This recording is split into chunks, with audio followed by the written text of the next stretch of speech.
Welcome guys. Today I'm going to discuss about national income accounting, measuring national income and GDP and GNP. So first we will see national income accounting. तो कुछ इसके बारे में पहले ही जान लें. National Income Accounting, NIA. Got it?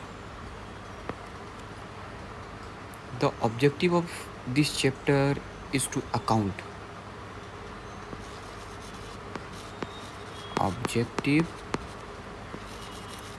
of this chapter. Objective क्या है? Objective of this chapter is to account. That is to measure the income earned in the nation. Account क्या करेगा? Measured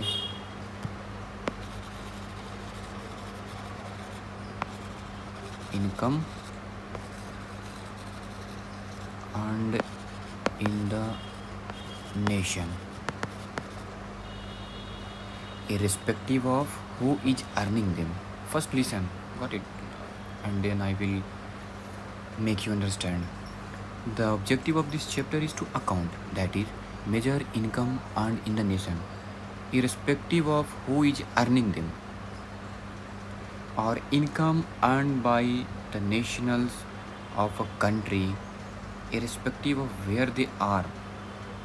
Income are defined as payment made in return for factor of production यानी FOP, factor of production यानी FOP.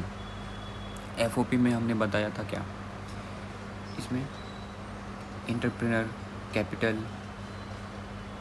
Land, labour.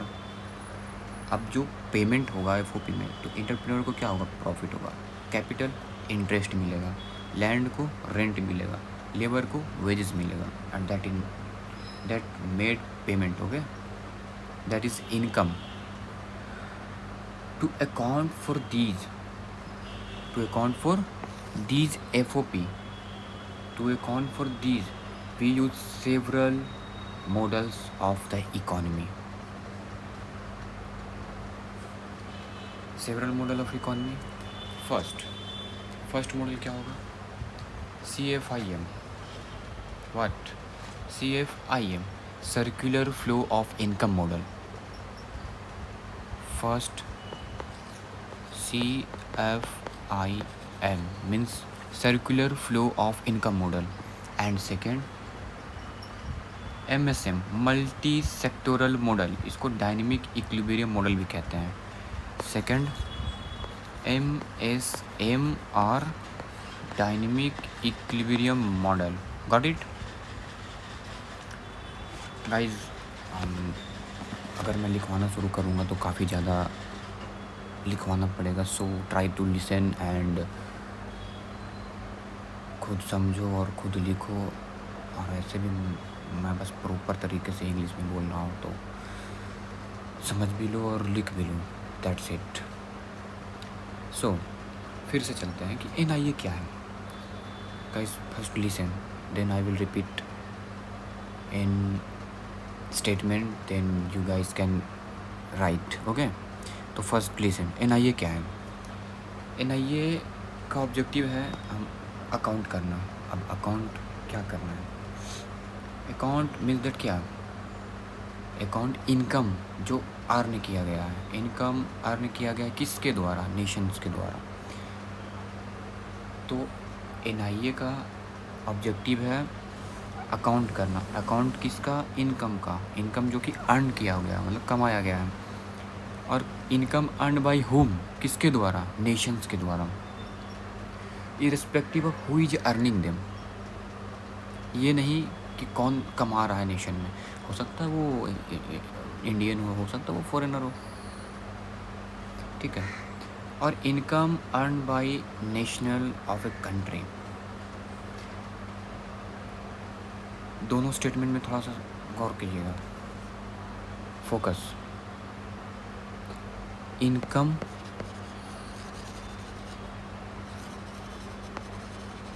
earned by earned in the nation. Income earned in the nation, income earned by the nation. ठीक है, by the nationals guys, nationals.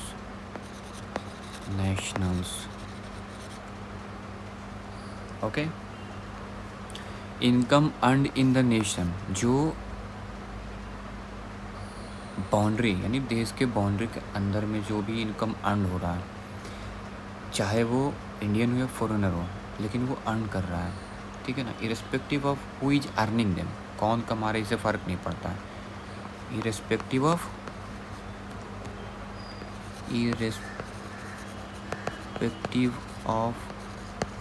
who is earning them. Get it? और income earned by the national, irrespective of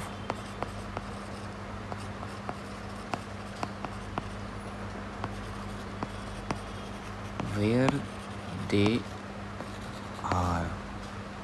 ये दो statement गौर से, income earned in the nation मतलब देश के boundary में जो भी कमा रहा हो, इंडियन हो फॉरेनर हो, मैटर नहीं करता है, ठीक है, हम इसका अकाउंट करेंगे इस, ठीक है, और income earned by the nationals, जो हमारे देश के लोग हैं उनके द्वारा जो इनकम कमाया जा रहा है, इनकम अर्न किया जा रहा है, वो मैटर नहीं करता कि वो देश में कमा रहा है या फिर विदेश में, in India or in foreign, in nation or in other nation. Got it? Hope you understand this line. These are the major thing till I make you understand. अभी तक के सबसे इम्पोर्टेंट लाइन यही दो है, ठीक है, फिर से guys, the objective of this chapter क्या है, objective of this chapter is to account for that is to measure income earned in the nation irrespective of who is earning them, and income earned by the nationals irrespective of where they are. अब हम लोग income define कर लेते थोड़ा. Income define कैसे होगा, payment made in return for FOP, income हो गया खत्म, that's it. Payment made in return for FOP को जो पेमेंट देंगे ना, payment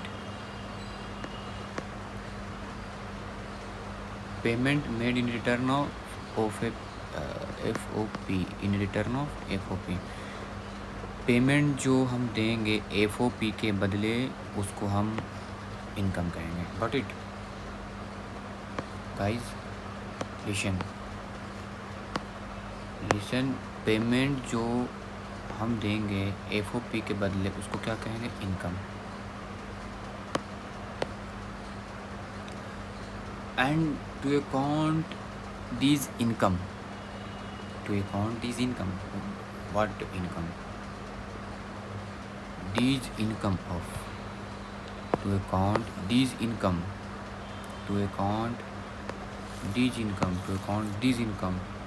we have two models, first CFIM and second MSM. Got it? So now write till here NIA, heading NIA, and then write. Further write, the objective of this chapter is to account for, that is to measure the income,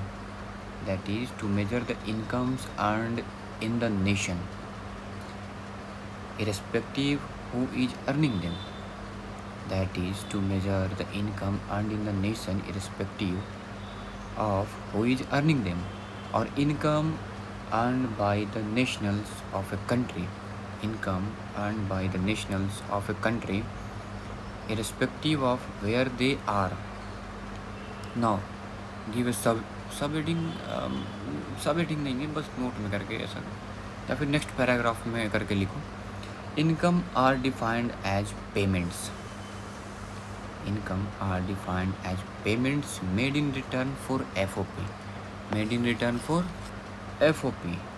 अब bracket में लिखो entrepreneur, entrepreneur कर करके एक line उसके सामने में लिखो semicolon profit,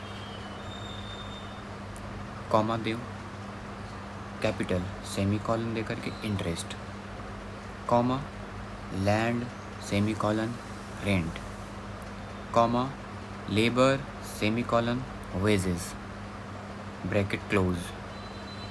to account for these we use several models of the economy. First, CFIM, and second one MSM. And now guys, give subheading CFIM. CFIM in bracket circular flow of income model, circular flow of income model.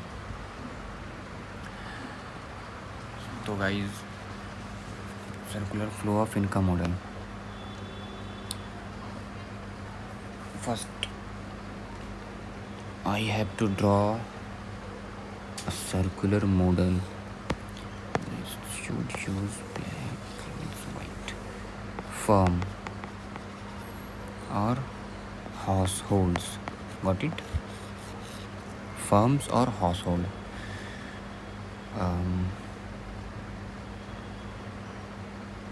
यहाँ से अब चलते हैं household expenditure to firm expenditure,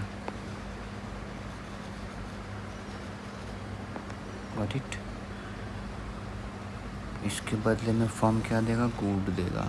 I will make you understand, don't worry, but if you can observe the diagram it will helpful for you guys.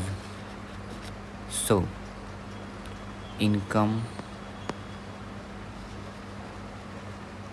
इसके बदले में दे रहा है FOP, factor of payment. First listen in this diagram, in this model. This model क्या है कि house hold ने खर्च किया, ठीक है, तो हाउस होल्ड को क्या मिला, गुड्स मिला। गुड्स मीन्स दैट जो भी वो खरीदना चाहा वो मिल गया, ठीक है। अब जो भी उसमें क्या खरीदा वो तो वो खुद जाने। हाउस होल्ड एक्सपेंडिचर, फर्म ने गुड दिया, हाउस होल्ड ने FOP दिया, फैक्टर ऑफ पेमेंट, फर्म ने इनकम दिया। समझ गए? फिर से हाउस होल्ड FOP। भाई कोई भी फर्म प्रोडक्शन कैसे करेगा, कोई भी चीज़ प्रोड्यूस कैसे करेगा, जब तक उसके पास FOP होगा तभी तो। FOP मीन्स दैट व्हाट, क्या, अभी मैंने कुछ देर पहले ही लिखवाया कि FOP मीन्स लैंड होना चाहिए, लेबर होना चाहिए, उससे पहले भी एंटरप्रेन्योर होना चाहिए। समझ गए?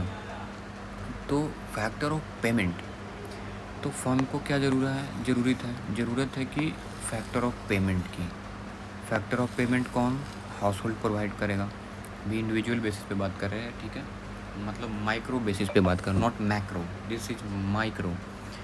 तो हाउस होल्ड ने प्रोवाइड किया,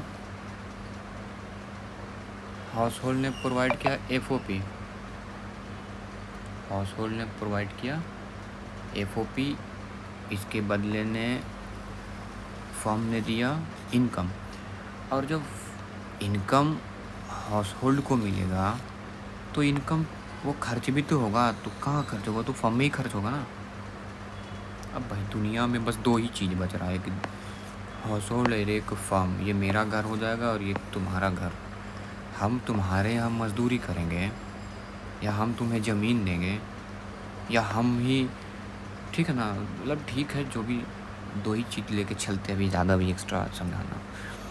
हाउस होल्ड FOP दिया, फर्म ने इनकम दिया, और जैसे ही इनकम आया कहाँ, हाउस होल्ड के पास, उसने खर्च किया फर्म के पास मुझे कपड़े की ज़रूरत थी, मैंने कपड़ा लिया, ठीक है। तो खर्च किया और खर्च करने के बदले में हमको फर्म क्या दिया, गुड दिया, यानी कि वो सामान दिया, ठीक है। बस इतना ही समझना था इसमें, समझ गए। अब next, first write, then I will make you understand guys. Write in paragraph form according to CFIM. CFI means circular flow of income model. Income, let me income and in bracket लिखो, income के बाद A, capital A in bracket capital A. According to CFIM, incomes in bracket capital A can be measured either directly or indirectly. Either directly or indirectly by measuring the total value of good, by measuring the total value of goods produce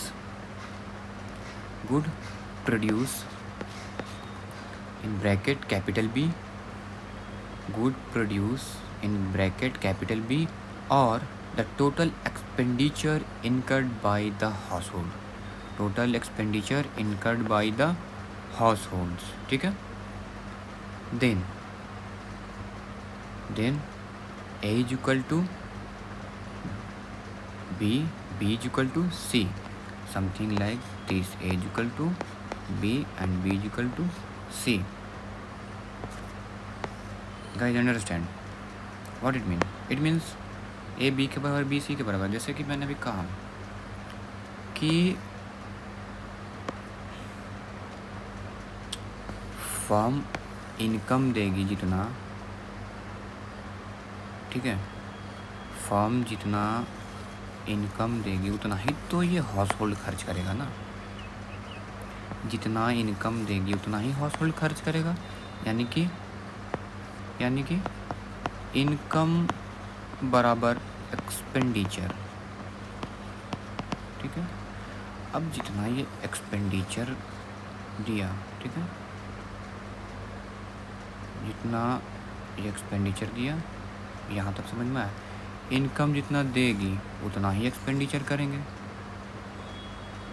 जितना factor of production मिलेगा उतना ही good produce करेंगे। Got it?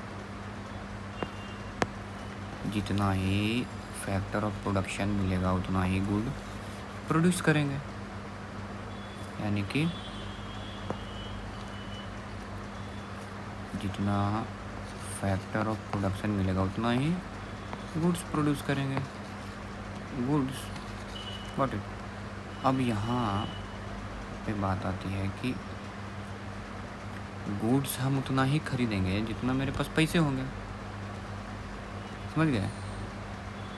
Good हम कितना खरीदते हैं, मेरे पास income होगा उतना ही तो गुड खरीदेंगे, यानी कि income is equal to good, income is equal to good.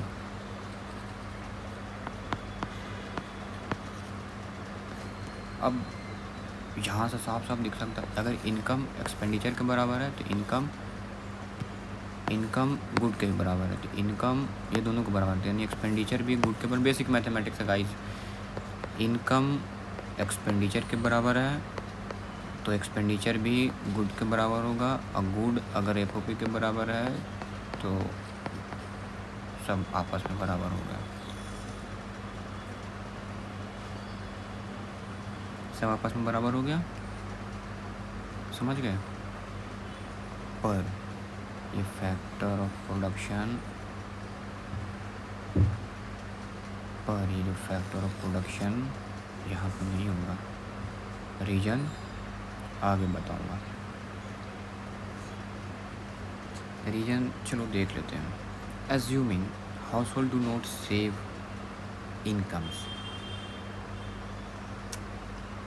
assuming household do not save income would be equal to expenditure। हम लोग क्या मान रहे हैं कि हाउस होल्ड जो है, हाउस होल्ड कोई सेव नहीं कर रहा है, बैंक का यहाँ पे कोई सीन नहीं है, ठीक है ना, कोई सेविंग अकाउंट का सीन नहीं है। तो income would be equal to expenditure, ठीक है। इनकम एक्सपेंडिचर के बराबर हो गया, यानी कि A is equal to C, यानी कि A is equal to C, ठीक है। According to this thing guys A is equal to A, हमने इनकम को A डिनोट किया है और एक्सपेंडिचर को C डिनोट किया है, इसलिए यहाँ पे A is equal to C। Assuming firms do not accumulate inventory, I will, inventory mean that क्या, जो सामान ज़्यादा प्रोड्यूस हो जाता है ना उसको इन्वेंट्री कह देते हैं, ठीक है। वो मर्जी से हो या बिना मर्जी से हो, दोनों तरीक़े से इन्वेंट्री जमा किया जाता है। अभी बाद में इसका बाद में पता चलेगा, बस इतना ही कि जो सामान प्रोड्यूस करते हैं उसी को इन्वेंट्री कहते हैं, जो सामान बच बुझ जाता है उसी को, ठीक है। तो हम कहाँ थे, assuming household do not save, मतलब सेव नहीं करते, कोई बैंक वैंक का सीन नहीं है यहाँ पे। तो इनकम क्या हो जाएगा, एक्सपेंडिचर के बराबर, जो जितना कमा रहे उतना खर्च कर रहे हैं, ठीक है। Assuming firms to not accumulating inventory, अब इन्वेंट्री फर्म्स इन्वेंट्री जमा नहीं कर रही है। That is the value of good produce, जो गुड प्रोड्यूस होगा यानी कि B would be equal to the value of good sold. अब जितना प्रोड्यूस होगा उतना ही तो सोल्ड होगा ना। Value of good produce is equal to value of good sold. Guys understand, value of good produce is equal to value of good sold, ठीक है, which in turn would be equal to total expenditure. अब sold means that what, ये sold तो भाई किसी house hold वालों को होगा, हाउस होल्ड को ही होगा। इट मीन्स ये सोल्ड मीन्स दैट इस हाउस होल्ड के लिए क्या हो जाएगा, एक्सपेंडिचर हो जाएगा, ठीक है। The value of good sold which in turn would be equal to total expenditure incurred by household, therefore B is equal to C। अब बेसिक कैलकुलेशन है गाइज कि A C के बराबर है तो C ऑटोमेटिक B के बराबर, C भी B के बराबर थे, यानी कि इसको अरेंज कर लेते हैं, A is equal to B is equal to C। बस यहाँ पे फैक्टर ऑफ पेमेंट का कोई सीन ही नहीं आया, सर्कुलर वे में चलता रहेगा। Got it.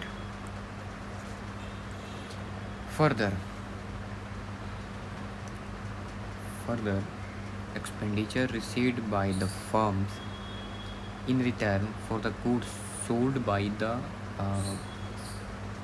further expenditure received by the firms in return for the goods sold by them would be used to take payment for FOP utilized by the firm। ये जो है FOP फर्म के द्वारा utilise किया जा रहा है guys, right.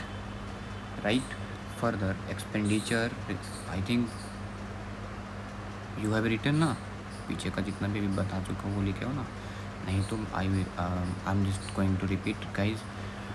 First to draw this and then in paragraph form, first paragraph, according to CFIM income in bracket capital A can be measured either directly or indirectly by measuring the total value of goods produced, capital B in bracket, or the total expenditure incurred by household, capital C in bracket, and then you have to write A is equal to B is equal to C। और ये A is equal to B is equal to C कैसे हुआ, अब वो लिखते हैं next paragraph. Assuming household, यानी household को H लिख सकते हो, capital H। Household do not save, यानी कि बैंक नहीं है, ठीक है। Assuming household do not save, income would be equal to expenditure, it means A is equal to C। Next, assuming firms do not accumulating inventory, that is the value of good produce in bracket capital B would be equal to the value of goods sold। The value of good produce would be equal to the value of goods sold, which in turn would be equal to total expenditure incurred by household, therefore B is equal to C। Next paragraph, further expenditure received by the firms, further expenditure received by the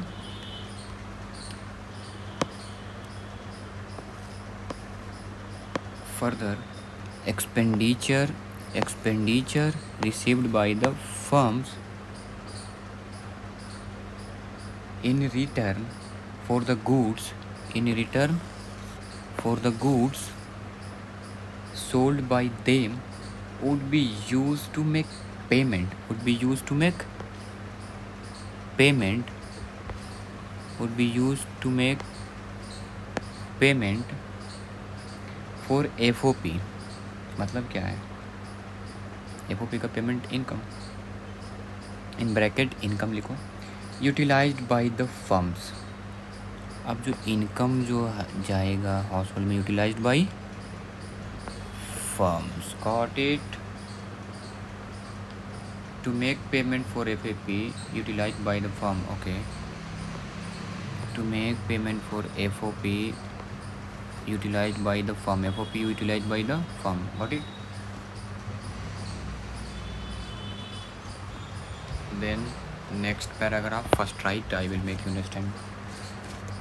Next paragraph, the external FOP, labor, land, capital.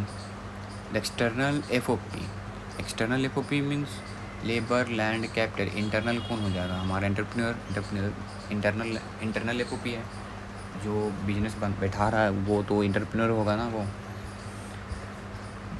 तो next paragraph में क्या लिख रहे थे? The external FOP, labour, comma, land, comma, capital, and keep in bracket, labour, land, capital को bracket में रखो, are paid incomes and the remaining would be total profit of the firm. Labor, land, capital are paid incomes and remaining would be total profit of the firms. Assuming that all profit are given by the firm's entrepreneur household, assuming that all profit are given by the firms to entrepreneur, the total incomes for all household become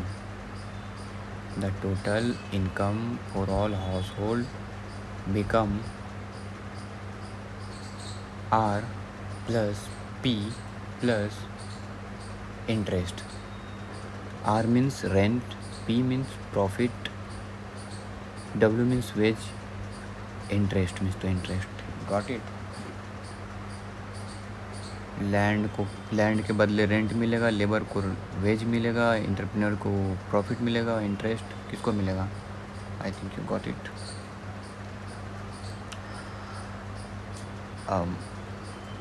next, hence the total money received is paid as incomes, B equal to C equal to A। इसको किस तरीके से लिख सकते हैं? A equal to B equal to C पहले लिखना है, B equal to C equal to से, therefore A equal to B equal to C। Got it?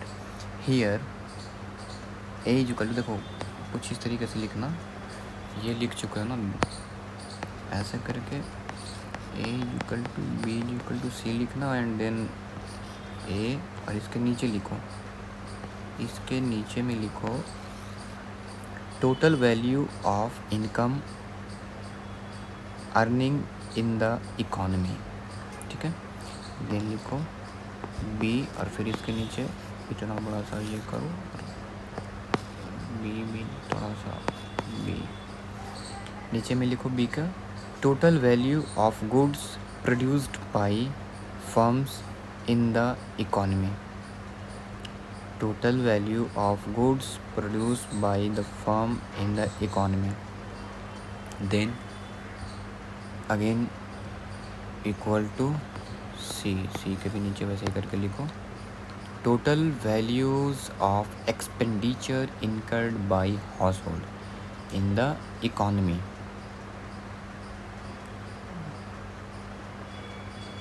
Total values of expenditure incurred by the household in economy, A equal to B equal to C. Next paragraph, therefore the income in the economy flow in the circular manner Therefore, the income in the economy flow in the circular manner dash from firms to household as income for FOP dash from firms to household as incomes for FOP and from household to firms as expenditure against goods and from household to firms as expenditure against goods. ये रही पूरी बात CFIM की. तो guys let me make you understand कि कहाँ से the external FOP labour. ठीक है, एक बार दोबारा से देख लें. द एक्सटर्नल FOP लेबर, जल्दी थोड़ा सा बोल दे रहा हूँ. The external FOP labour, land, capital R paid incomes and the remaining would be total profit of the firm, assuming that all profit are given by the firms, assuming that all profits are given by the firms to entrepreneur. The total income, the total income for all household become R plus P plus W plus IND यानी interest. Hence the total money received is paid as incomes. Therefore B is equal to C is equal to A. इसको सही तरीक़ा से लिखेंगे. A is equal to B is equal to C. A के नीचे में लिखना total value of income earning in the economy, total value of income earning in the economy, and B के नीचे लिखना total value of goods produced by firm. ऐसे equal यहाँ कर दो, ज़्यादा अच्छा लगेगा. Got it? टोटल B के नीचे लिखना total value of goods produced by firms in the economy. C के नीचे लिखना है total values of expenditure incurred by household in the economy. Next paragraph लिखवाएं. Therefore the income in the economy flow in the circular manner dash from firms to household as income for FOP and from household to firm as expenditure against goods. अब समझ में आया FOP क्यों यहाँ जोड़ नहीं रहती, क्योंकि ये यहाँ पे पहले ही. अरे यार कहाँ चले जाते हो तुम, क्योंकि ये पेमेंट FOP आया, फिर पेमेंट दिया, गुड गया तो एक्सपेंडिचर हुआ. आई थिंक देखो समझ में तो नहीं आ रहा होगा, लेकिन फिर भी एक बार लिखो और फिर एक बार ट्राई करना खुद से ही पढ़ने का, समझने का. Then I think you will understand. So the external FOP labour कौन से हैं? The external FOP labour FOP कौन से है कि लेबर है, लैंड है, कैपिटल है, ये सब एक्सटर्नल है जिसको हम लोग को पेड करना पड़ेगा. मतलब ठीक है ना, इनको पेड इनकम मिलेगा, एक फ़िक्स्ड अमाउंट मिलेगा. जैसे लैंड का है कि हाँ भाई आपको एक साल में इतना अमाउंट पे करना है या मंथली इतना अमाउंट पे करना है. तो ये सब पेड चीज़ है. और ये सब कांस्टेंट एक तरीके से ना कांस्टेंट है भाई. बढ़ते भी हैं तो काफ़ी समय बाद बढ़ते, तो एक तरह से कांस्टेंट तरीके से मानते हैं इसको. और मान लीजिए कि 100 रुपये कमा रहे हैं, मतलब 100 रुपये सारा प्रोडक्ट बेचने के बाद, सारा प्रोडक्शन होने के बाद हम 100 रुपये और सेल करने के बाद 100 रुपये आया. ये 100 रुपये में मेरे को 80 रुपये एक्सटर्नल FOP को देना पड़ा, एक्सटर्नल FOP को देना, बाकी 20 रुपये as a profit of firm. ठीक है ना, as a profit of firm फिर एंटरप्रेन्योर को मिला ये. और यही चीज़ ये भी हो सकता है कि 80 रुपये कमाया ही है और सारे के सारा देना पड़ गया एक्सटर्नल FOP को. तो ओवरऑल बात ये है कि the profit of firm and the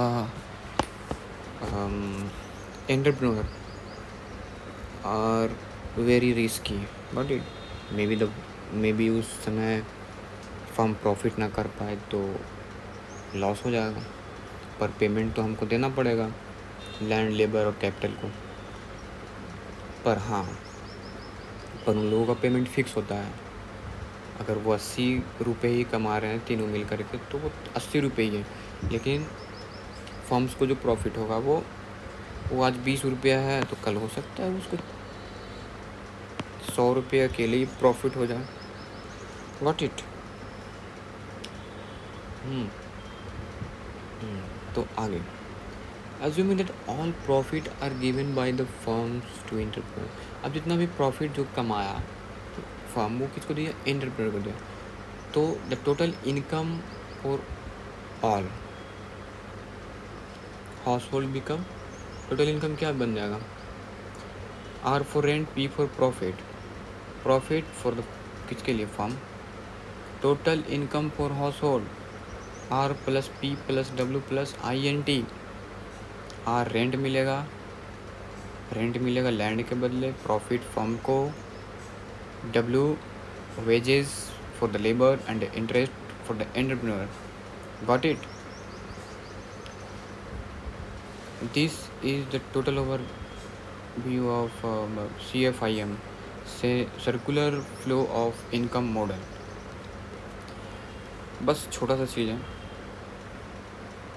छोटा सा चीज़ ये है कि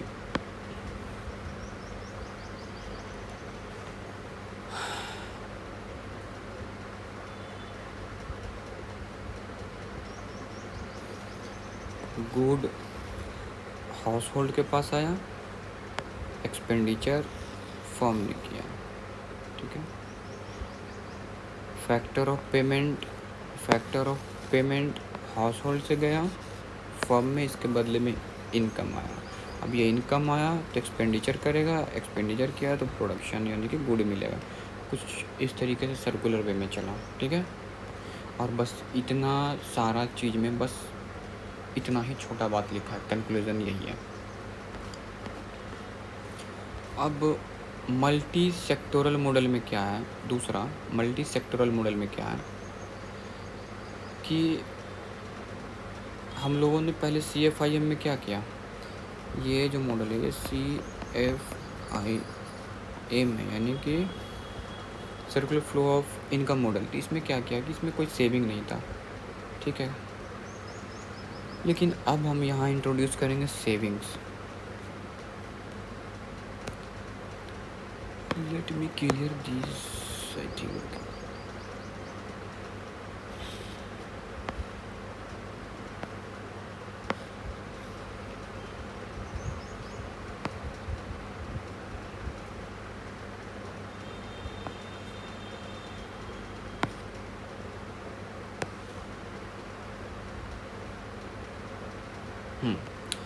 इसलिए इस डायग्राम को मिटा नहीं रहा हूँ क्योंकि ऐसे ज़्यादा समझ में आ जाएगा मेरे हिसाब से। तो देखो, हमने CFIM में क्या कि उसमें सेविंग भी नहीं थी, ना कोई एक्सटर्नल पावर कुछ कर रहा था इस पूरे फ्लो में। लेकिन अब हम इंट्रोड्यूस करेंगे क्या? पहले चीज़ तो ये लिखेंगे, लिख ही लो पहले कि तो सी लिखो, हेडिंग मतलब heading sub heading MSM/DEM। MSM मतलब मल्टी सेक्टोरल मॉडल और DEM मतलब डायनेमिक इक्विलिब्रियम मॉडल, ठीक है। एंड नीचे लिखो the CFIM has many assumptions such as the CFIM has many assumptions such as household don't save. पहला assumption ये था कि हाउस होल्ड सेव नहीं कर रहा, हाउस होल्ड डोंट सेव। दूसरा अजम्पशन ये था फर्म्स डोंट एक्यूमुलेट इन्वेंट्री, ठीक है। And third assumption, no government to impose taxes और इनकर्ड एक्सपेंडिचर। क्या क्या लिखे? Household don't save, firm don't accumulate inventory, no government to impose taxes और incurred expenditure. There are no foreign entity. There are no foreign entity.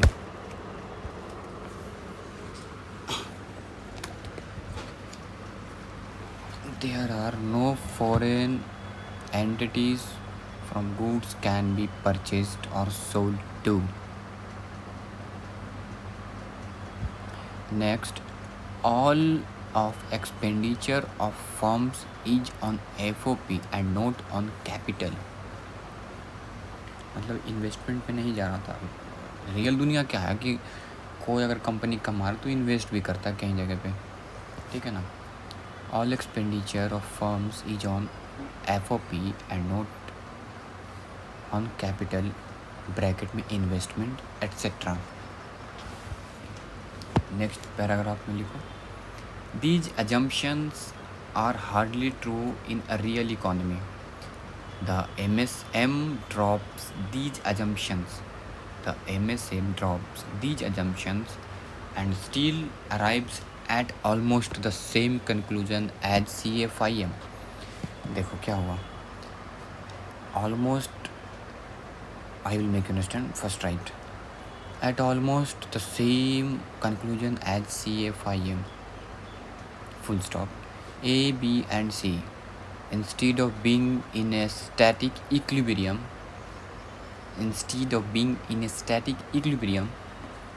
are in a dynamic equilibrium.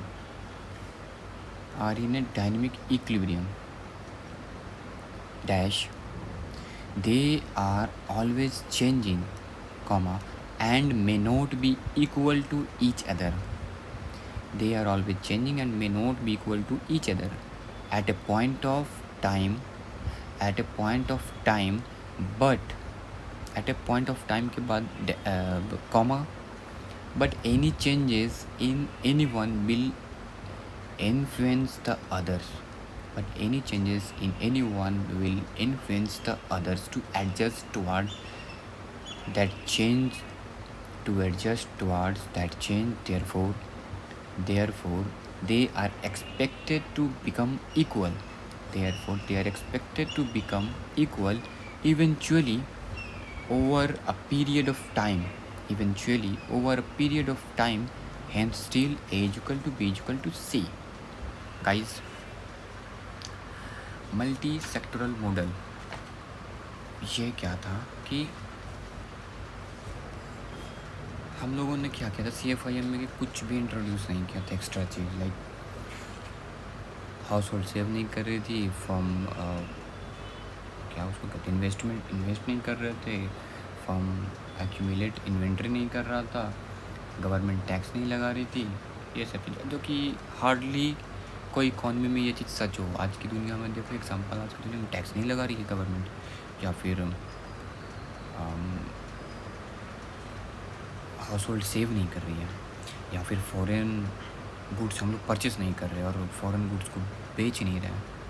Hardly मतलब that's impossible. अभी के time में तो impossible है. अभी एक pen या कुछ भी अभी हम जिस चीज़ में रिकॉर्ड करें वो थोड़ी ना मेड इन इंडिया है, वो तो मेड इन US है. In fact Apple now manufacturing in India, but not manufacturing, they are just assembling the parts, blah blah blah. So now the point is कि ये सब assumptions थे जो कि अब हम MSM में ख़त्म करेंगे, ठीक है. पर जो assumption है ना, अब इसमें कुछ भी चेंज होता है. लाइक गवर्नमेंट टैक्स लगा दी, लाइक हाउस होल्ड सेव करने लगी, लाइक इन्वेंट्री एक्यूमुलेशन, कुछ भी चेंज होता है तो एक भी चेंज होता है किसी में तो एक दूसरे को ना इन्फ्लुएंस करेगी. MSM में क्या होगा, इन्फ्लुएंस करेगी. लेकिन मज़े की बात यह है कि आंसर वही है जो CFIM दे रहा था, A is equal to B is equal to C. Answer वही है. जो इतना चीज़ हम ऐड किए जो कि CFIM में था भी नहीं, और ऐड करने के बाद भी आंसर वही है. चाहे हम 2 into 0 करके 0 लाए या फिर 200 into 0 करके 0 लाए, 0 तो आना ही है. बट इट ठीक है.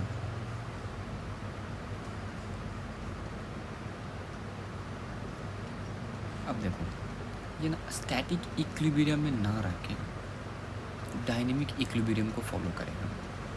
जो भी हम बोले कि किसी भी एक चीज़ में अगर हम बदलाव करते, चाहे वो इन्वेंट्री हो, चाहे वो टैक्स हो, चाहे वो हाउस होल्ड का सेविंग्स हो, किसी भी एक चीज़ में बदलाव करते तो वो कोशिश करेगा, वो कौन, ये आपस में ही कोशिश करेंगे कि सेम हो, इक्वल टू ईच अदर हो at a point of a time, एक न एक टाइम पर इक्वल हो जाए ऐसा कोशिश करेगा खुद में. But any changes in any one will influence the others to adjust toward the change. Therefore, they are expected to become equal eventually over a period of time and stable. देखो, ये बस एक्सपेक्टेड होता है कि equal होंगे ये सारी चीज़ें. जैसे CIFM में क्या था कि सब इक्वल हो गया, A equal to B equal to C proper, ठीक है ना. लेकिन ग्राउंड रियलिटी में क्या है, सब ग्राउंड रियलिटी क्या है, अगर हम MSM में देखें सब इक्वल होने की कोशिश करें, इक्वल हो नहीं पा रहे, बस होने की कोशिश करें. आंसर वही है जो CFIM में है, आंसर वही 0 आ रहा है, पर इसमें क्या ना कि वो एग्जैक्ट 0 आ नहीं पा रहा है, बस 0 होने की कोशिश कर रहा है. लाइक अगर पुराना ज़माना का अगर तराजू देखे होगे ना, तराजू समझ तो वेटिंग मशीन, अरे ये वाला तराजू जो यहाँ पे काटा रहता है, समथिंग लाइक दैट.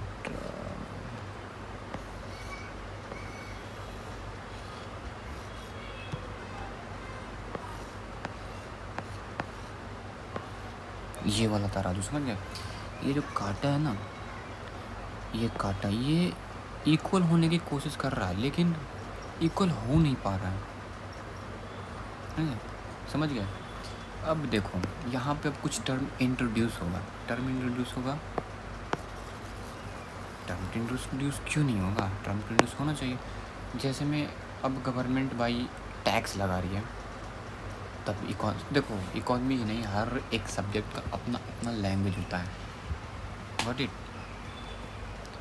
अगर गवर्नमेंट एक्सपेंडिचर कर रही है, एक्सपोर्ट हो रहा है या फिर इन्वेस्टमेंट हो रहा है फर्म में, ठीक है ना, गवर्नमेंट एक्सपेंडिचर करे फर्म में, firm expenditure, government expenditure to firm export कर रही है या फिर इन्वेस्टमेंट कर रही है या फिर हाउस होल्ड सेविंग कर रही है या फिर हाउस होल्ड इम्पोर्ट कर रही है या फिर हाउस होल्ड टैक्सेस लगा रही है, तो ये सब चीज़ों के लिए ना टर्म है. टर्म क्या है, टर्म भी लिखा है, टर्म है injection and leakage. So right,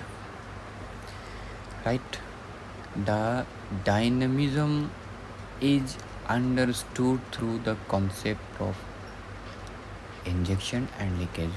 अभी जो मैं डायनेमिज्म बता रहा था वो बस कोशिश कर रहे इक्वल होने का, तो वो उसको समझ में कैसे हम लोग कैसे समझेंगे इंजेक्शन और लीकेज के कॉन्सेप्ट में. इंजेक्शन क्या काम करता है, अब डॉक्टर के पास इंजेक्शन का तो इसका 2 काम है, खून निकालने, खून डालना, मतलब मेडिसिन्स डालना है, खून निकालना, ठीक है, मतलब समझ गया. तो ज़्यादातर तो यही होता है ना कि इंजेक्शन डालता ही है. और एक लीकेज तो समझ ही पा रहे हो, आजकल तो पेपर लीक हो जा रहा है बहुत ज़्यादा, तो लीकेज मतलब तो प्रॉपर अंडरस्टैंडेबल होगा तुम लोगों. तो लिखो कि this dynamism is understood through the concept of injection and leakage. And लिखो, डिफाइन करते हैं हम इंजेक्शन को. Injection anything that result in an increase in value of A, B and C. Anything that result in increase in the value of A, B and C. Guys, I make you understand what is A, B or C. Got it? Anything that result in an increase in value of A, B and C. These are exports, investments and government expenditure. Injection क्या है, anything that result in increase in the A, B and C. और ये these are exports, investment and expenditures, government expenditure. Got it. Next define करते हैं leakage को. Tension नहीं लो, अपन समझाएगा इस चीज़ को, बस लिखो अभी. Leakage anything that result in an decrease in value of A, B and C. These are savings, import and taxes. समझ गए? लीकेज, ये दोनों डिफिनीशन हो गया। इंजेक्शन क्या है? जो ए और बी और सी को बढ़ा दे वो इंजेक्शन है। लीकेज क्या है? जो ए बी सी को घटा दे वो लीकेज है। इंजेक्शन में जैसे जैसे क्या है? Exports, investment and government expenditure, ये इंजेक्शन है। Exports means that what? Export means that कि इकॉनमी है किसी देश का, यहाँ से एक्सपोर्ट किए तो इनकम आया ना। समझ गए? हम लोग अकाउंट क्या कर रहे हैं? इनकम ही तो अकाउंट करना है ना, इनकम ही तो अकाउंट करना है। एक्सपोर्ट किए, एक्सपोर्ट, इनकम आया, एक्सपोर्ट किए, इनकम आया। Got it? इन्वेस्टमेंट, कोई इन्वेस्टमेंट लाइक बाहर का कोई दूसरे कंट्री का इन्वेस्ट कर रहा है हमारे कंट्री में, तो लाइक डॉलर टू रुपया, तो समझ रहे हो? पैसे हमारे पास ही आ रहे हैं, हमारी इकॉनमी में आ रहे हैं। गवर्नमेंट एक्सपेंडिचर, गवर्नमेंट के पास आरबीआई है, आरबीआई एक्सपेंडिचर कर रहा है गवर्नमेंट, उतना नहीं जानते हम, आरबीआई सबका इंट्रोड्यूस नहीं करता। गवर्नमेंट पैसे खर्च की अपनी इकॉनमी में, जैसे होता है ना वुमेंस के लिए 1200 per month, 1000 per month, 10,000 per month, ये तो ज़्यादा फेमस है। 10,000 10,000 वाली बात है। तो ये सब चीज़ें क्या है? इंजेक्शन है। लीकेज क्या है? जो सब चीज़ें हटा, ये सब चीज़ें नहीं हो रहा। जैसे यहाँ एक्सपोर्ट अगर इंजेक्शन है तो इम्पोर्ट लीकेज हो जाएगा। सेविंग्स लीकेज हो जाएगा। सेविंग्स मीन्स क्या? सेविंग्स मीन्स अब हम हाउस होल्ड खुद के पास ही सेविंग कर रही है, खुद के पास, बैंक में सेविंग नहीं कर रही, वो खुद के पास सेविंग है, तो पैसे फिर इकॉनमी में रन ही नहीं कर पा रहे, तो वो सेविंग्स लीकेज है। टैक्सेस, गवर्नमेंट टैक्स डाल रही है, तो टैक्स मीन दैट ये थोड़ी है कि टैक्स का मतलब ये थोड़ी होता है कि पैसे तुम्हें दे रहे हैं। टैक्स का मतलब है कि पैसे तुमसे लिए जा रहे हैं, तो ये सब लीकेजेस हैं। ठीक है, आई थिंक समझ गए हो कभी मेरे हिसाब से। अगर नहीं समझे हो तो गाइस मैं हमेशा कहता हूँ, नहीं समझ में आता है तो कमेंट किया करो, I will make you a short video on that, okay ना, and then I will upload it on YouTube channel, and if you want to, okay, I think you are a matured person, so you know what should to do. So guys, next paragraph लिखते हैं. Any of these injection or leakages influence A, B and C independently, but any change in any one sets in motion the process of adjusting other towards this change. हमने पहले ही बोला था कि एक को change करोगे दूसरा ऑटोमेटिक चेंज होगा, एडजस्ट होगा दूसरा उसके अकॉर्डिंग। तो फिर देखो लिखो, एनी ऑफ दिस इंजेक्शंस और leakages influence A, B and C independently, but any change in any one sets in motion the process of adjusting other towards this change, further all of these will be acting simultaneously, and many times continuously. Hence we never observe that A, B and C are equal, but still नहीं लिखो equal, A, B and C are equal, still expect them to adjust towards each other and be equal over a period of time, such as a year. Hence these are flow variables that are expected to have an equal value in a given period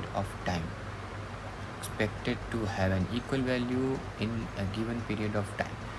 देखो इतना कुछ समझाया हूँ, कहने का मतलब यही है इसमें कि कुछ भी चेंज करते हैं ए, बी और सी में, कुछ भी चेंज करेंगे, जैसे ही चेंज करेंगे अब ये आपस में खुद में ही एडजस्टमेंट शुरू कर लेंगे।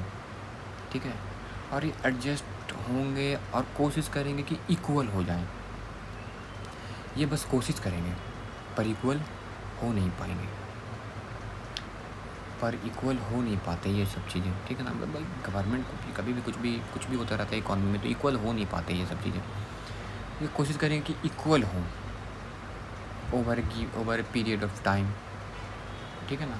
ओवर ए पीरियड टाइम में क्या सोचते हैं कि इक्वल हो जाए, पर इक्वल हो नहीं पाते। Still respect to the bets toward each other, equal over a period of time. 1 साल में 2 साल में कभी भी इक्वल हो जाए, लेकिन ये सब इक्वल नहीं हो पाते हैं। और इक्वल नहीं हो पाते हैं इसलिए ये क्या है, ये जो ए बी और सी जो है ये सब फ्लो वेरिएबल्स हैं। फ्लो वेरिएबल्स लाइक कि ये सब आपस में सेम नहीं होंगे। ये सब आप फ्लो वेरिएबल का मतलब मैं समझाऊंगा अभी, लेकिन अभी बस इतना समझो, फ्लो वेरिएबल लाइक चेंज होते रहेंगे, ठीक है। और कोशिश करेंगे कि इक्वल हो जाए, इक्वल वैल्यू हो जाए एक गिवन पीरियड ऑफ टाइम में। पर वही स्टिल बस एक्सपेक्ट करते हैं कि हो जाए, आज नहीं कल, आज नहीं पढ़ूंगा, कल से पढ़ूंगा, कल नहीं परसों से पढ़ूंगा, परसों नहीं तरसों से पढ़ूंगा, 2 साल बाद पढ़ूंगा, एग्ज़ाम आ गया रात में पढ़ूंगा, अब 1 घंटा पहले पढ़ूंगा, फिर 10 मिनट पहले 1 घंटी लेकर के भगवान के सामने, और फिर कथा शुरू कर देते हैं, ठीक है। ये मैंने अपनी भाषा में समझाया। अब इसको एग्ज़ाम्पल लेके लेते हैं। लिखो एग्ज़ाम्पल लिखो। For example, if household saves they spend less, if household saves they spend less, and the firms accumulate inventory, and if the firm accumulate inventory, firm wait a minute, and their firms accumulate inventory, ये लिखो, and their firms accumulate inventory. Firms assess is ASSES. I think I pronounced wrong, but look at the board assess at कहाँ थे भाई? Firms assess that the demand is less and hence produce less in the next production cycle, they therefore use less FOP, and hence pay lesser incomes, therefore a fall in expenditure, capital C bracket में, in bracket capital C, due to saving has resulted in a fall in value produced, capital B, and a fall in income, capital A and capital B are in the bracket. Similar adjustment can be seen for other leakages. As well. Next paragraph. Households save money generally as saving with banks. Banks lend this money to firms so that they can invest, that is buy capital goods. When firms invest, the capital good producing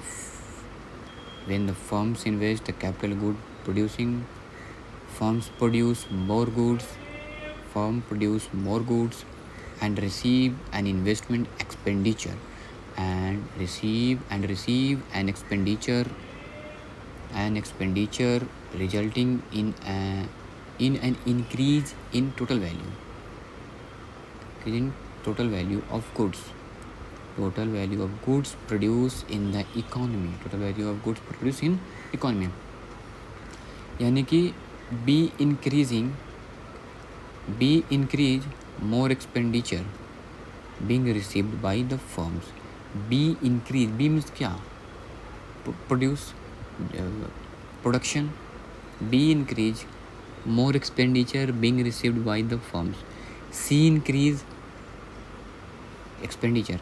C increase and therefore more factor being utilized and thus higher income paid. Capital A, higher income paid. Next paragraph, similarly we can also see an increase in value of goods produced. Similarly we can also see an increase in value produced of goods produced and expenditure received by domestic firms. Goods produced and expenditure received by domestic firms. When foreigners demand good, when foreigner demands good, bracket में export, comma, when government demands goods, when government demand goods, these result in more FOP utilized. This result in more FOP utilized and hence more income paid. And hence more income paid. Therefore, an increase in either A, B, or C. Therefore, an increase in either A, B, or C result in an increase in other over period of time. Result in increase in other over a period of time. So guys, I think you wrote it and then देखो example में मैंने तीन example तो दिया है. I think एक बार पढ़ोगे समझ में आ जाएगा मेरे हिसाब से जो लिखे हो, पर मैं यहाँ लिखवाने नहीं समझाने आया हूँ. तो होप समझो इस बात को कि पहले एग्ज़ाम्पल था कि if house hold saves money they spend. देखो हाउस होल्ड पैसे बचाएंगे खुद के पास, बैंक्स में नहीं, खुद के पास.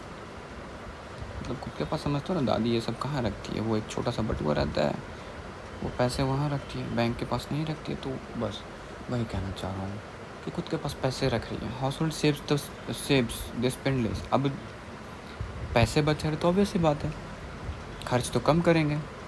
और अगर खर्च कम करेंगे तो फर्म्स को क्या होगा, फर्म्स के पास इन्वेंट्री इकट्ठा हो जाएगा. वही सामान बच जाएगा तो इन्वेंट्री, जो फर्म्स के पास सामान बच जाता है वो इन्वेंट्री होता है. ठीक है, तो इन्वेंट्री इकट्ठा हो जाएगा. अब जब इन्वेंट्री इकट्ठा हो गया तो अगले साल क्या करेगा फर्म, कम प्रोड्यूस करेगा. Got it. अब अगले साल जब फर्म कम प्रोड्यूस करेगा,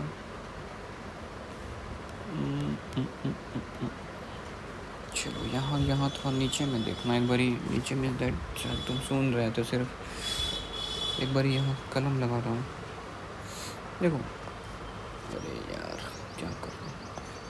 हाउस होल्ड से भी क्या, ठीक है, तो ऑब्वियस सी बात है लेस स्पेंड करेंगे. हाउस होल्ड सेव करने के कारण क्या हुआ,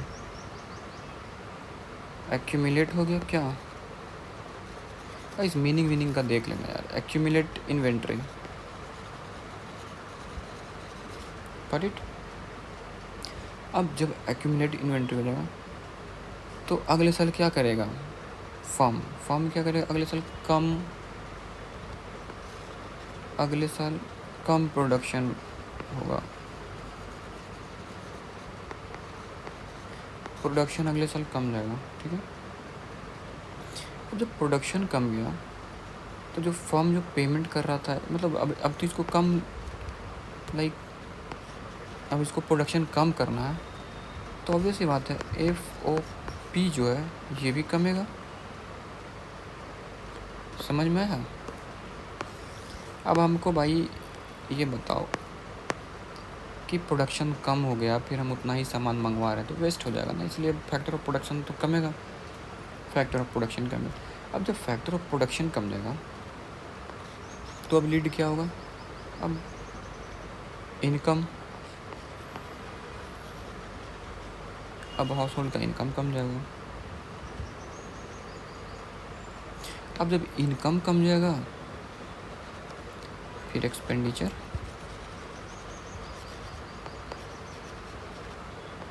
ये भी कम जाएगा. समझ रहे हो. अब तुम देखो कि बस एक हाउस होल्ड ने सेव किया, उसका रिजल्ट क्या आया? Due to the saving of household production गिरा,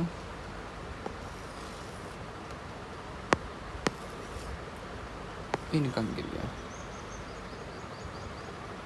गॉट इट? नेक्स्ट, अब मान लिया जाए कि मान लिया क्या जाए, जनरली तो हाउस होल्ड कहाँ सेव करते हैं? इन बैंक्स। सेव कहाँ किया भाई? इस बार सेव किया बैंक में।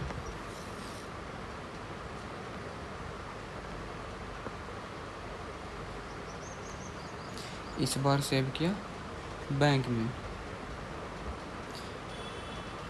इसे नहीं, थोड़ा थोड़ा थोड़ा थोड़ा थोड़ा इसको यहाँ से बेटा,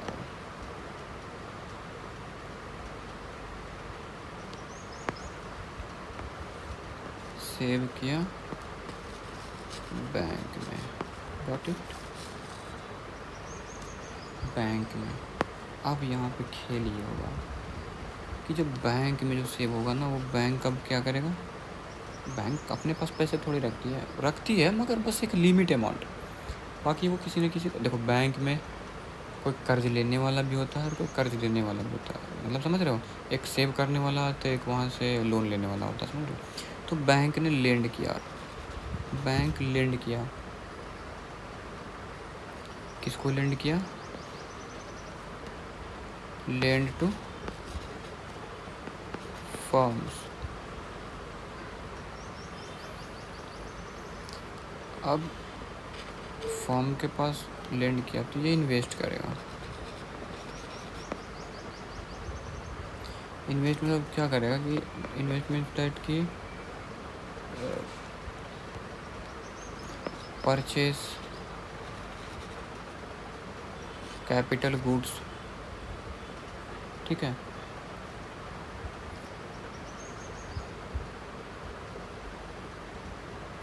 अब जब ये इन्वेस्ट किया, परचेज किया, कैपिटल गुड परचेज किया, अब कैपिटल गुड परचेज करेगा तो प्रोडक्शन में क्या होगा?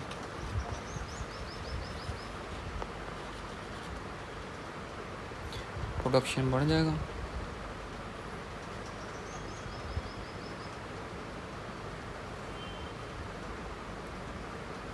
अब जब प्रोडक्शन बढ़ेगा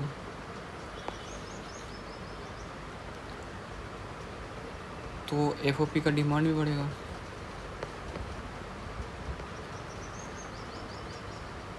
फैक्टर ऑफ पेमेंट बढ़ेगा, फैक्टर ऑफ प्रोडक्शन बढ़ेगा।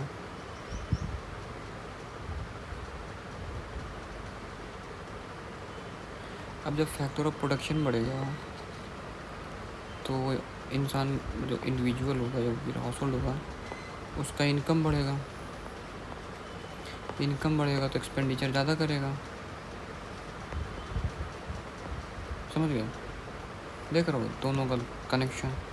हाउस होल्ड सेव कर रही है दोनों में, पर अंतर देखो, एक खुद के पास, एक बैंक में। बैंक के पास सेव किया तो क्या फ़ायदा हुआ और खुद के पास करने से क्या फ़ायदा या नुकसान हुआ, ठीक है? आई थिंक इतना तो समझदार हो गई कि डिफरेंस पता चल जाए कि बैंक में सेव करने से और खुद के पास सेव करने से क्या नुकसान है और क्या फ़ायदा है। Got it?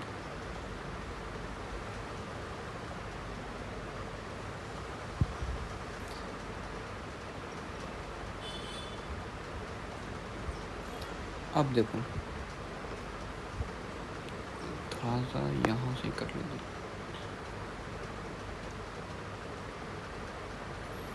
अब जब ये प्रोडक्शन बढ़ा तो अब हम एक्सपोर्ट करने के लायक हो गए। क्या होगा? एक्सपोर्ट करने के लायक। फॉरेन डिमांड यानी कि एक्सपोर्ट।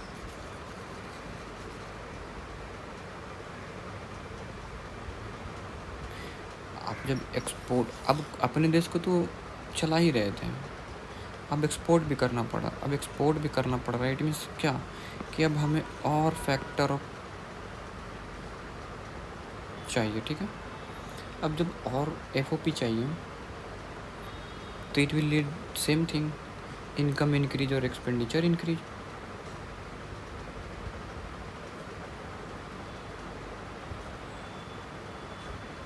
अब एफओपी होगा तो ये एफओपी के बदले में इनकम देगा, तो इनकम मिलेगा तो इनकम बढ़ गया। इट मीन्स क्या कि हम किसी भी ए बी और सी किसी को भी चेंज करें, रिजल्ट किसी को भी अगर बढ़ाएंगे तो रिजल्ट क्या होगा कि बढ़ेगा ही। Got it?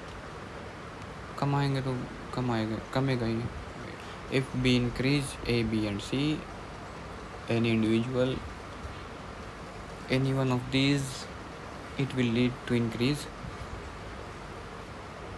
in the income, in increase in factor of production, in increase in production expenditure.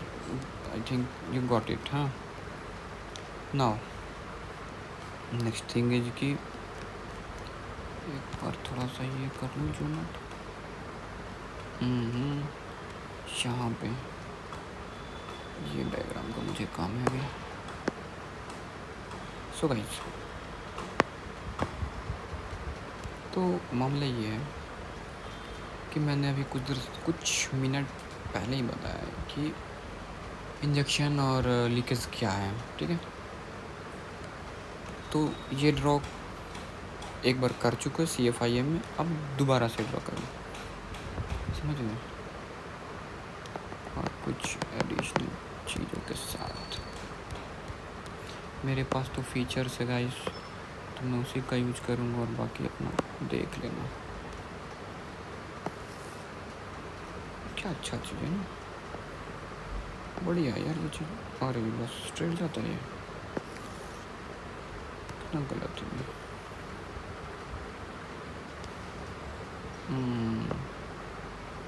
Bad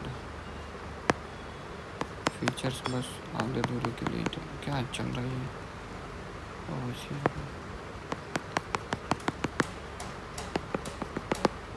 guys कुछ इस तरीके से ड्रॉ करना, बाकी सब चीज़ सेम है।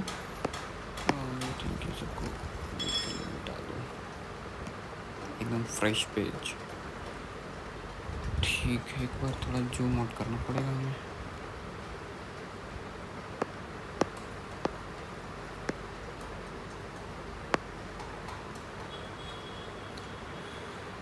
एक्सपोर्ट गवर्नमेंट एक्सपेंडिचर और इन्वेस्टमेंट,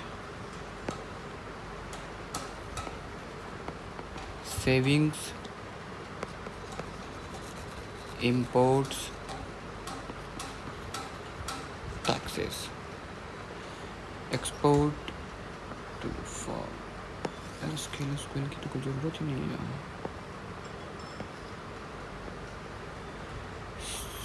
एरो जैसा दे रहा हूँ वैसा ही देना।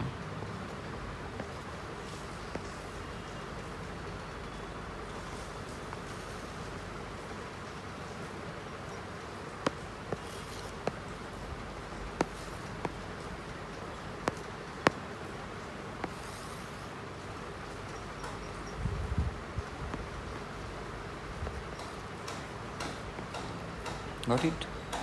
एरोज जैसे जैसे मैंने दिया वैसे वैसे ही देना है, समझ गए?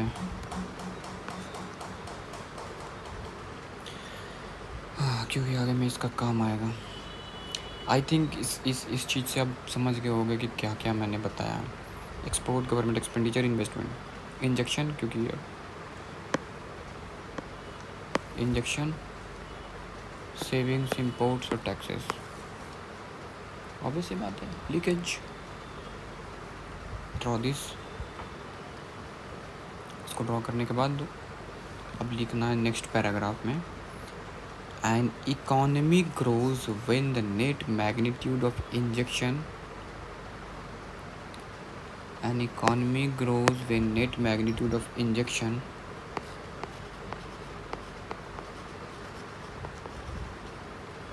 is greater than leakage। आप सोच के देखो ना, हमारी इकॉनमी में पैसे नहीं आ रहे, उससे ज़्यादा मतलब बाहर चले जा रहे, तो फिर ग्रो कैसे करेगा इकॉनमी? अब ऐसे बात है, ज़्यादा क्या होना चाहिए, इंजेक्शन ज़्यादा होना चाहिए, जितना ज़्यादा सुई दे दो कि उसका तबीयत सही हो जाए, समझ रहे हो? याद करने के लिए बोल रहे हैं, इसका मतलब है बुखार ख़त्म करने के लिए 5 सुई एक बार ही दे दो, नहीं, बस याद करने के, जितना ज़्यादा सुई दे दो उतना अच्छा है, यानी कि इंजेक्शन जितना ज़्यादा दे दो वो अच्छा है, ठीक है। और फिर से कहाँ थे हम? हाँ, इनकम, इंजेक्शन और लीकेज, ठीक है। Injection, magnitude of injection is greater than leakage in a given time period we expect. अब देखो नीचे में लिखो ए, फिर से वैसे ही लिखना है ABC, ए लिखो इस तरीके से, और नीचे में लिखो total income earned in an economy over a year. Total income earned in an economy over a year is equal to, B लिखो, फिर से लिखो नीचे में, total value of goods provided in the economy over a year, ठीक है। फिर क्या बोले, total value of goods provided in the economy equal C के नीचे total value of expenditure received by domestic firm over the year, total value of expenditure received by domestic firm over the year. अब देखो जो तुमने लिखा है, जो आप लोगों ने लिखा होगा वो थोड़ा देखो ध्यान से। Income is equal to production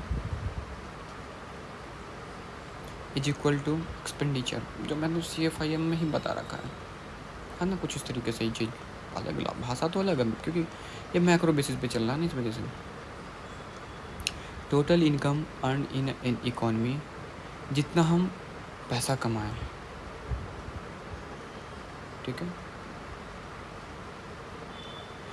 total value of goods provided in an economy, जितना भी गुड्स प्रोवाइड किया गया एक इकॉनमी में, in the economy. Total value of expenditure received by domestic firm, value of goods, expenditure और income, तीनों का तीनों same. I hope you understand, guys. So thank you for today. I just completed only one thing in IA, in which I will क्या, दो CFIM और 2 MSM तो हो ही गया, तो I think done with this topic. तो guide, आपको अच्छा लगा यार, समझदार तो ही बोलना क्या है, क्या करना है नहीं करना है, ठीक है। Thank you. ओह, मेरे चैनल का वो कहाँ गया, वो तो एक बारी दिखाता हूँ जी। हाँ, ये अपना चैनल ये रहा, पढ़ाई और बढ़ाई नहीं बाबू, इसको पढ़ना है बढ़ाई। अरे ChatGPT यूज किया हूँ, ChatGPT वो फ्री वाला, तो कितना सही देगा। पढ़ाई और बढ़ाई सबको नहीं मिलती, so thank to your parents. अब इसका मतलब एक वीडियो में बता चुका हूँ, बार बार नहीं बता रहा। टाटा।